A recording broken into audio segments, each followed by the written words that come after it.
সেবা অর্জন করবার জন্য এর মধ্যে শুধুমাত্র দুজন কোচ অবস্থান করতে পারবেন। দুজন কোচের থাকা নিশ্চিত করবো, বাকি যিনি বা যারা আছেন আপনারা আমাদের অনুরোধে বেরিয়ে আসবেন। আমরা দেখতেছি এটা হচ্ছে যশোর, আক্রমণে যাবার চেষ্টা ওর বাদিক দিয়ে যশোর তাকে ক্রস হবে এবং ঘনিষ্ঠ বিপদ হলে হতে পারে।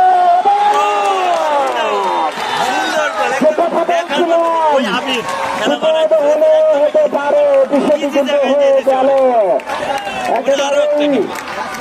একেবারে উজ্জীবিত। কিন্তু একটি গোল করবার পরে আমাদের যশোরের ছেলেরা যে খেলা খেলছে সেটি প্রশংসা না করলে তাদের প্রতি অবিচার করা হবে, কিন্তু ভাগ্যদেবী তাদের পক্ষে নয়, তারা এখনো গোল করতে পারেনি। অন্যদিকে আমি বলে থাকি বিজয়ী যারা গোল করে তাদের জন্য কিছু নেই, তাদের কৃতিত্ব, তাদের দক্ষতা, তাদের যোগ্যতা আছে বলেই তো তারা গোল করে। কিন্তু আমরা এখনো বিশ্বাস করি কি হয়েছে এবং অল্পের জন্য বার উঠিয়ে যাওয়ায় আপাতত কোনো বিপদ নয়। 2-0 গোলে এগিয়ে কিন্তু সাতক্ষীরা। এবারের খেলাটি কিন্তু সাতক্ষীরাময় হয়ে গেল। আমাদের সাতক্ষীরার মেয়েরা যেমন একেবারে 2-0 গোলের স্পষ্ট ব্যবধানে এই জাতীয় পর্যায়ে খেলার যোগ্যতা অর্জন করেছে, ছেলেরা কিন্তু তার ঘাড়ে নিঃশ্বাস ফেলছে। তার মানে এখনো যে সময় চেঞ্জ আসতে পারে, তবে এবং আমরা বিশ্বাস করি সেই চেঞ্জটি আসবে, কারণ 2-0 গোল পরিশোধ করেও কিন্তু খেলায় ফিরে আসা সম্ভব। যশোরের ছেলেরা যেভাবে খেলছে তাদের পরিকল্পনার কিছুটা ঘাটতি থাকার কারণে কখনো কখনো পিছিয়ে আছে, কিন্তু যে কোনো সময় তারা স্ট্র্যাটেজি পরিবর্তন করে খেলায় ফিরে আসতে পারবে। কিন্তু আপাতত আমাকে বলতে হবে সাতক্ষীরা 2, যশোর 0। এটাই হচ্ছে খেলা। মাঠে আমরা যারা খেলা দেখতে আসি অবশ্যই যে আনন্দ উপভোগ করতে আসি, আমাদের বিনোদন পেতে আসি, সেটি কিন্তু এই প্রাথমিক বিদ্যালয় ফুটবল টুর্নামেন্ট বিভাগীয় পর্যায়ে খুলনা কড়াইগন্ডায় মিটিয়ে দিচ্ছে। এবং আমাদের দর্শকরা আমরা আনন্দ প্রিয়, আমরা বিনোদন পেলেই আমরা সেখানে ভিড় করি এবং এই বিনোদন যারা দিচ্ছে তারা কিন্তু এই আন্ডার-12 আবারও বাদিক দিয়ে চমৎকার প্লেসমেন্ট দেখা যাক, বহুদিন মধ্যে ঢুকে পড়েছে প্রতিহত সেন্ট্রাল লাইন বরাবর থেকে আবারও সাতক্ষীরা দেখা যাক এবং হ্যান্ডবল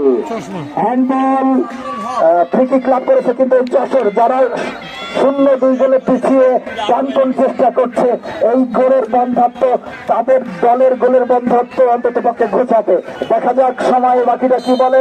ইতিমধ্যে আমাদের পরন্ত বেলা সূর্য কিন্তু তার প্রখরতা এখন খানিকটা নিবৃত করেছে। দেখা যাক সাতক্ষীরা, এই সাদা সোনার দেশ সাতক্ষীরা এবং রেফারির বাঁশি সাতক্ষীরার অনুকূলে আবারও ফ্রি কিক সেন্টার লাইনের 2 গজ ভিতর থেকে খেলাটি পরিচালনা করছেন কিন্তু ওইদিক দিয়ে আবু বকর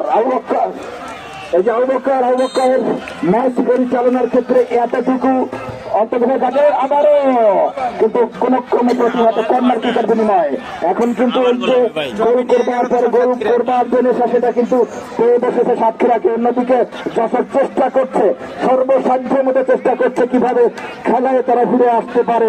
দেখা যাক বাকিটা সময় আমরা বলবো।